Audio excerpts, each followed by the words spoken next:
اللہ اللہ اللہ اللہ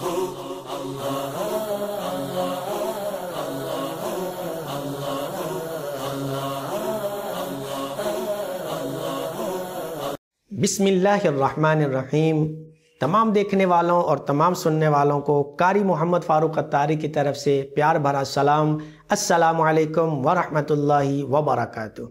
ایک نہایت ہی اہم ٹاپک، بہت ہی خاص ٹاپک آپ کی خدمت میں لے کر حاضر ہوا ہوں، اور یہ ٹاپک ایسا ہے کہ اس پر علماء بھی بحث کرتے ہیں اور اس پر عام لوگ بھی بحث کرتے ہیں۔ سب کی اپنی اپنی رائے ہے۔ کچھ کہتے ہیں کہ 20 تراویح ہونی چاہیے اور کچھ کہتے ہیں کہ 8 تراویح ہونی چاہیے۔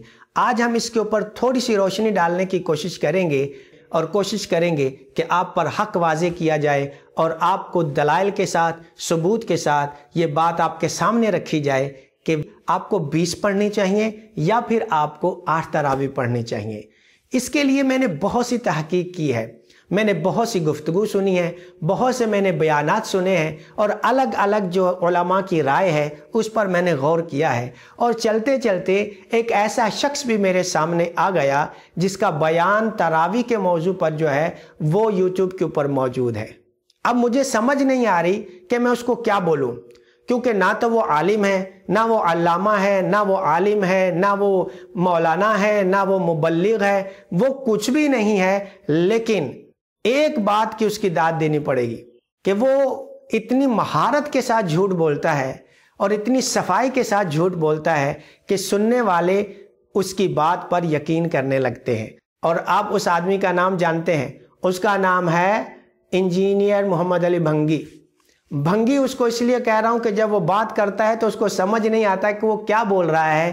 آج اسی بات کے اوپر ہم گفتگو کریں گے، کیونکہ وہ اپنی ہی کی ہوئی گفتگو کے اندر پھنس گیا ہے۔ تو سب سے پہلے اس کے اوپر گفتگو کرنے سے پہلے آپ یہ ویڈیو اور یہ کلپ دیکھیے کہ وہ کیا بول رہا ہے، سنیے۔ تراویح کے مسئلے کو تو پہلی بات اصولی سمجھ لیں کہ احادیث کی ٹرم میں 3 چیزیں ایک ہی چیز کے نام ہیں: قیام اللیل، تہجد اور وطر۔ اور تراویح بھی جو بعد میں اصطلاح آئی وہ بھی اسی کو کہتے ہیں۔ یہ کوئی مختلف نمازیں نہیں ہیں، تمام محدثین اس پر متفق ہیں۔ یہی وجہ ہے کہ امام بخاری رحمۃ اللہ علیہ نے قیام رمضان میں جو چیپٹر باندھا ہے تراویح کا، قیام اللیل کا، اس میں جو احادیث لے کے آئے وہ تہجد کے چیپٹر میں بھی وہی احادیث لے کے آئے۔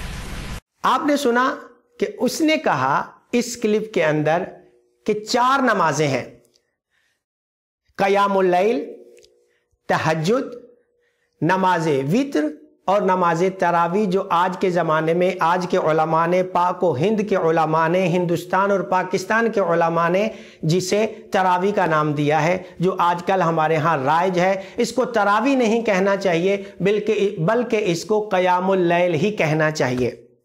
اس نے 4 نمازیں گنائی ہیں: قیام اللیل، تہجد، وتر اور تراویح کی نماز۔ جسے وہ نماز نہیں سمجھتا وہ کہتا ہے اس کو قیام اللیل ہی کہنا چاہیے۔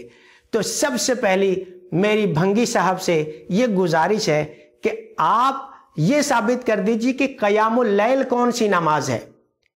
قیام اللیل کون سی نماز ہے؟ کیونکہ ایک تو تہجد ہو گئی، ایک وتر ہو گئی اور ایک نماز تراویح ہو گئی۔ تو یہ قیام اللیل کی نماز کون سی نماز ہے؟ اس کو اتنی سمجھ نہیں اور اتنی عقل نہیں ہے کہ قیام اللیل کا مطلب ہے رات کو کی جانے والی عبادت۔ جو عبادت ہم رات کو کریں گے وہ آپ نوافل پڑھیں، وہ آپ فرائض پڑھیں، وہ آپ وتر پڑھیں، وہ آپ تراویح پڑھیں، ان کو قیام اللیل کہا جائے گا۔ لیکن ایسا نہیں ہے کہ ان ساری نمازوں کا نام ہی قیام اللیل ہے۔ نو، ان کے اپنے احکام ہیں، ان کے اپنے مسائل ہیں۔ تہجد الگ نماز ہے، وتر الگ نماز ہے اور تراویح کی نماز الگ نماز ہے۔ اب اس کا کہنا یہ ہے کہ قیام اللیل بھی ایک نماز ہے۔ تو ذرا آپ حدیث کی کسی کتاب سے ثابت کیجئے کہ یہ 4 قسم کی نمازیں ہیں۔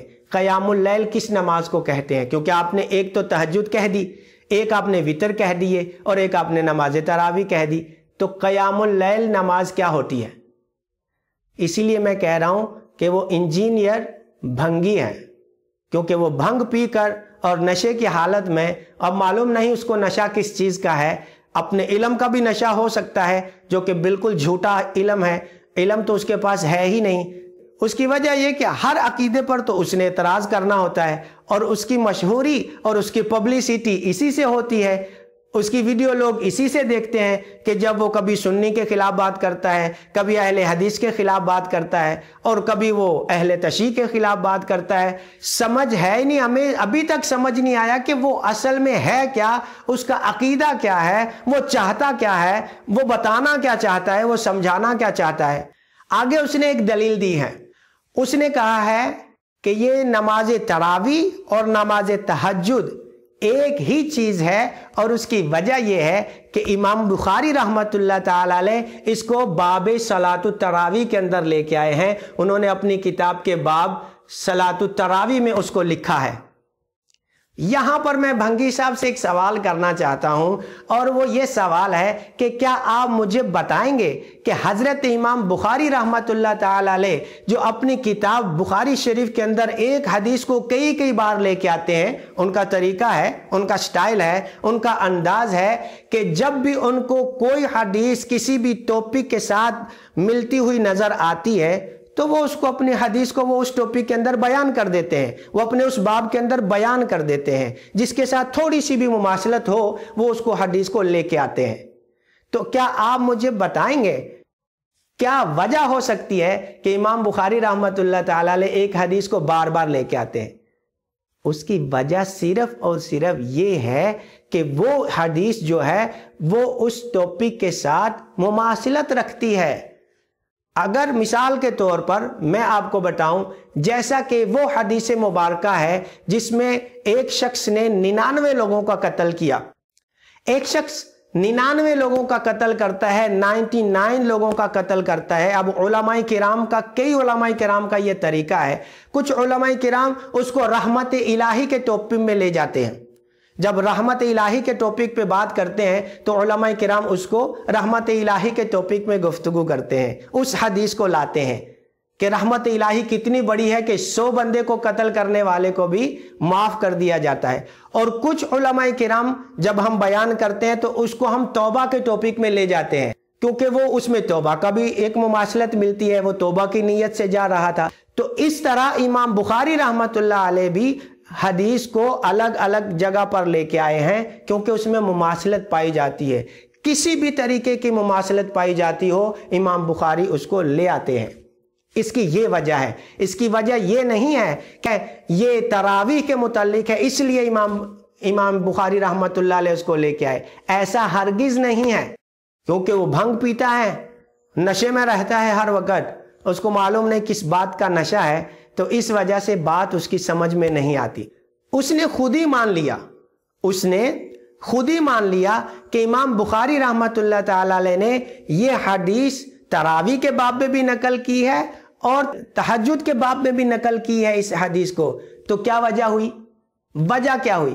اس کی وجہ یہ ہے کہ یہ نماز الگ ہے، وہ نماز الگ ہے، یہیں سے سمجھ جاؤ۔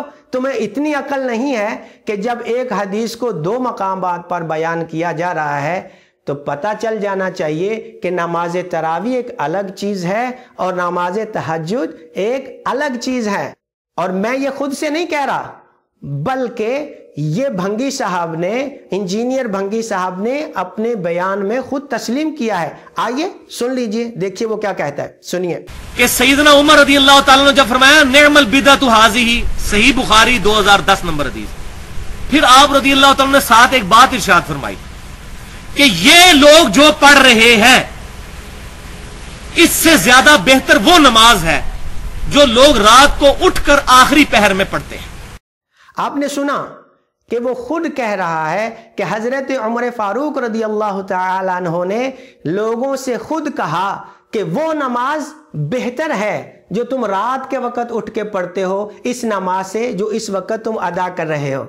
تو مطلب کیا ہوا کہ یہ نماز الگ ہے، وہ نماز الگ ہے. نماز تراویح اور نماز تہجد ایک ہی نماز نہیں ہے. اور یہ بھی معلوم ہوا کہ صحابہ کرام علیہم رضوان اس وقت تراویح کی نماز ادا کر رہے تھے, تہجد کی نماز ادا نہیں کر رہے تھے. تو یہ سمجھنے کے لیے بھی عقل کی ضرورت ہوتی ہے.